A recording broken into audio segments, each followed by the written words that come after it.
All right, so this is one of the more important videos that you need to keep in mind, especially if you're a beginner. If you're an intermediate or advanced, you're probably very well aware of these. But when you're a beginner, you need to understand that you're going to get a lot of very irrelevant clicks going to your ads. So we ultimately need to see what people are actually searching for and clicking on. And then we're going to have to add whatever is completely irrelevant into our negative keyword list and to use these ideas into further building and evolving our future campaigns. In this tutorial, I'm going to show you search terms from a live campaign that I'm running. And as well, you're going to see some of the campaign structures and how I put everything together.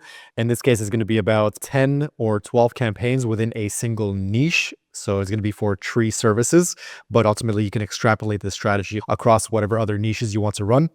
And then we're going to go ahead and look at the search terms, and using the search terms, we're going to basically skim through and find all of the irrelevant search terms that we don't need to bid on. And then ultimately, I'm going to show you my list of global negatives that I pretty much use across all of my accounts. So in many cases, there's very generic keywords that no matter what kind of offer you're running or no matter what you're promoting, you always want to have these in your negative keyword lists, simply because Google, for whatever reason, is still going to show our ads on those search terms, even though they're completely irrelevant for the specific thing that we're targeting, especially like new clients, stuff like this.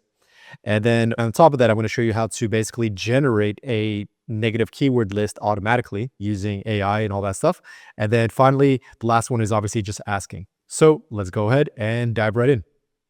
So here is one of my accounts. And in this case, I simply filtered it to the tree services campaign. And in this particular campaign, it's not a high volume one, but for tutorial reasons, that's the point.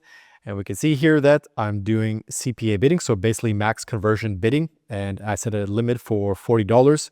And here we have the cost. So in total for this particular campaign, I spent $150. So that should be good enough, especially if you're a beginner. And we're going to go ahead and click on all of these. And I'm going to filter view to selected campaigns. And then we're going to go into campaign on the left side here, the menu, and we're going to go into insights and reports.